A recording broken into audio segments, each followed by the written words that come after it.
आपल्या मैत्रिणीच्या, गर्लफ्रेंडच्या किंवा बायकांच्या या 3 वाक्यांचे अर्थ पुरुषांनी कधीच शब्दशः घ्यायचे नसतात. अन्यथा गोंधळ, गडबड आणि वादविवाद झालेच म्हणून समजा. पहिलं वाक्य, तू माझं ऐकूनच घेत नाही. बायकांकडून हे वाक्य ऐकल्याबरोबर पुरुषाला असं वाटतं, रे आजवर तुझंच तर ऐकत आलो. पण थोडंसं थांबा. बायका जेव्हा असं म्हणतात तू माझं ऐकूनच घेत नाही, तेव्हा त्यांना म्हणायचं असतं, मला नेमकं काय म्हणायचंय हे तुला कळत नाही. माझ्या भावना समजून घे, त्याच्याबद्दल तुला आस्था आहे हे तू कृतीतून दाखवून दे.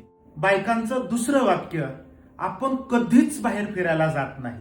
हे ऐकल्याबरोबर नवऱ्याला वाटतं, रे गेल्या आठवड्यात तर गेलो आपण, पण आपण कधीच बाहेर जात नाही. या वाक्यातून बायकांना हे म्हणायचं असतं, आज माझा तुझ्यासोबत बाहेर फिरायला जाण्याचा, एकत्रित जेवण करण्याचा मूड आहे. मला तुझ्यासोबत बाहेर गेल्यानंतर छान वाटतं. पण हे असं सांगण्याऐवजी असं सांगितलं जातं. बायकांचं तिसरं आणि ठरलेलं वाक्य, तुझं माझ्यावरती प्रेमच नाही.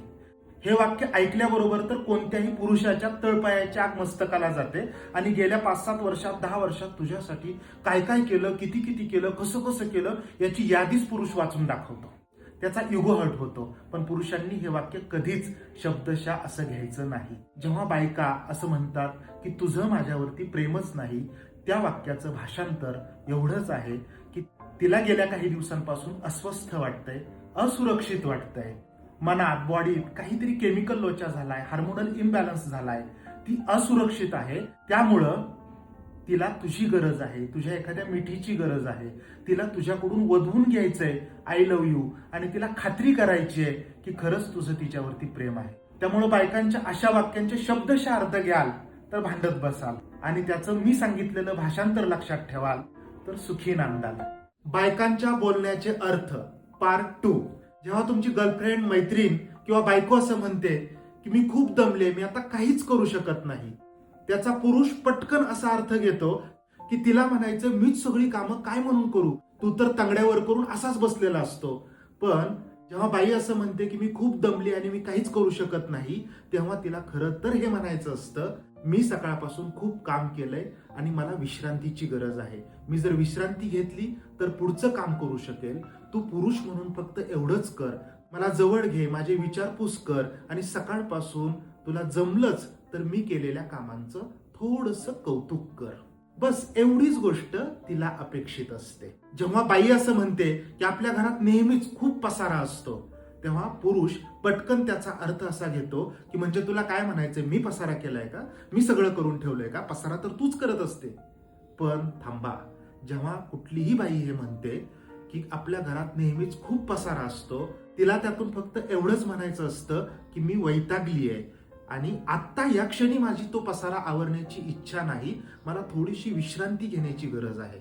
तुला जमलंच तर हा पसारा आवरायला तू मला हातभार लावू शकतो, नाही जमलं तर तू इथून निघून जा, पण कृपा करून मला एकटं ठेव. पण तिच्या बोलण्याचा चुकीचा अर्थ लागतो आणि वादविवाद वाढतो. जेव्हा बाई असं म्हणते की मला सगळ्याचाच खूप कंटाळा आलाय, पुरुष पटकन त्याचा अर्थ काढतो किंवा पुरुषाला हे वाक्य असंच ऐकू जातं, तिला माझा कंटाळा आलाय, माझ्या सहवासात ती सुखी नाहीये, तिला माझ्यापेक्षाही चांगला जोडीदार हवा होता कदाचित, तिला असंच म्हणायचंय. पण मित्र हो, तसं बिलकुल नाही. जेव्हा बाई असं म्हणते की मला सगळ्याचाच खूप कंटाळा आलाय, त्यावेळेस तिला हे म्हणायचं असतं, डे टू डेच्या बिझी स्केड्यूलमुळे, त्याच गोष्टींमुळे मला थोडासा चेंज हवाय, मला मोकळा श्वास हवाय, माझं मन रमेल असं काहीतरी मला करायची इच्छा आहे. तू पुरुष म्हणून फक्त एवढंच करावं, मला विचारावं काही बिनसलंय का, माझी काही मदत लागते का, आणि फक्त त्या क्षणी तिचा कान व्हावं, तिला शांतपणे ऐकून घ्यावं. आणि सगळ्यात महत्वाचं, हे ऐकताना तिला फक्त सहानुभूती हवी असते, ऐकणारा कान हवा असतो, तिच्या समस्यांची उत्तरं नको असतात. त्यामुळं कुठलेही सोल्युशन त्या क्षणी पुरुषाने देऊ नयेत, शांतपणे ऐकून घ्यावं.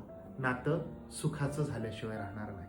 विचार पटले तर पटकन शेअर करा आणि वाचवा लोकांना भांडणापासून आणि नाती तुटण्यापासून.